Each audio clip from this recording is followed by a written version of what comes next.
Hey YouTubers, this is Tim with Op-Ed Daily. Today I'd like to talk about opiates.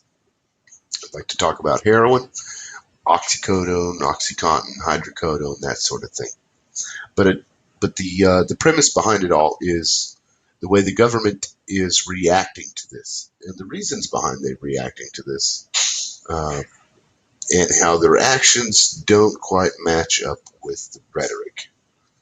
So first of all, let's talk about heroin. It's an unregulated drug, an unregulated opiate, and it acts in largely the same way as a prescription painkiller such as hydrocodone.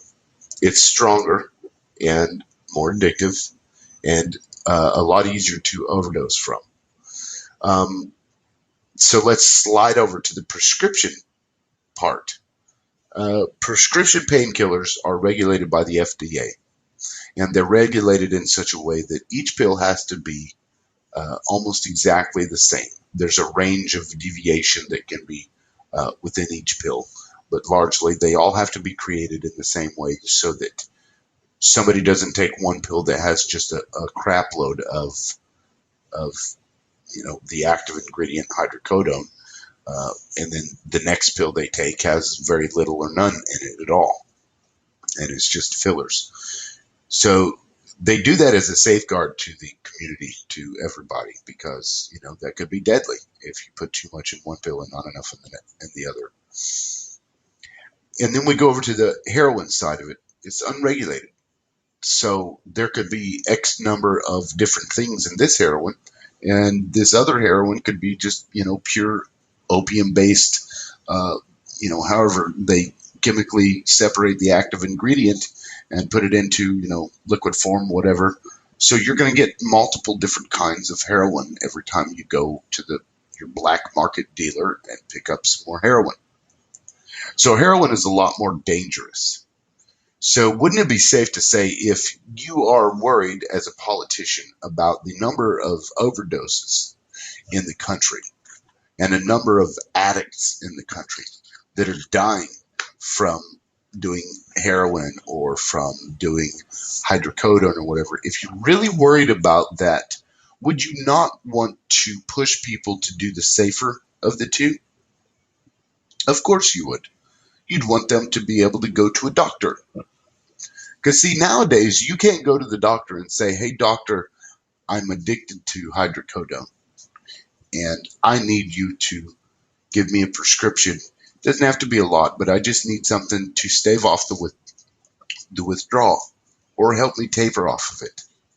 You can't really do that nowadays, because if you go up to a doctor and you say, hey, I'm addicted to this stuff and I need some more, the doctor's going to laugh at you and he's going to send you off to Betty Ford or whatever other, BS treatment center they've got these days that, don't work half the time, or to some 12-step program.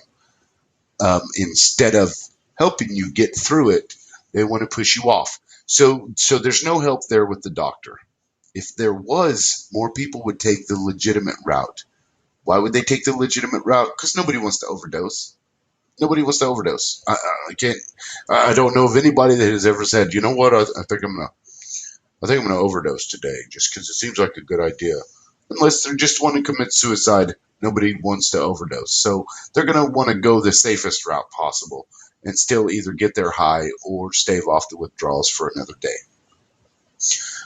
So there's that, and then there's another thing. There's a drug called naloxone. Okay, and what it does is it flushes your system, your brainstem, of the opiates. So if you are in the middle of overdosing, you've taken too much, and now your lungs are not working, and your body is not breathing any longer, somebody can run up, shoot you full of this naloxone. It'll flush out the opiates, and then you'll be back to life, essentially. But they don't push this stuff. They don't make this stuff available to everybody. It's not like you can go and get naloxone anywhere you go.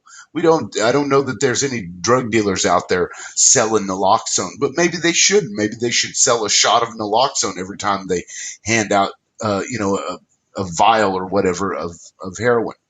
Maybe that should be the norm in the black market, because if they did that, then those black market dealers would have more integrity than the federal government does. because the federal government isn't trying to subsidize this naloxone. It isn't trying to say, hey guys, this is a way to keep people from dying by using the naloxone. No, they don't do that. Why? Because they don't care if you die. They really don't care if people are overdosing. That isn't their agenda. Their agenda is, and probably always has been, that they don't want people to be high. They don't want people to feel good about themselves. They don't want people to not be afraid every day of their lives.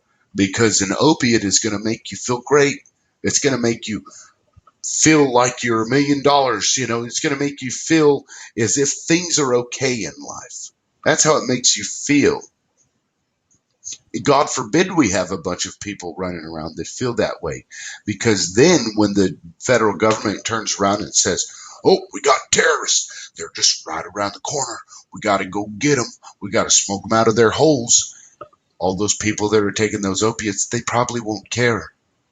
Or they'll be thinking to themselves, well, that doesn't make any sense.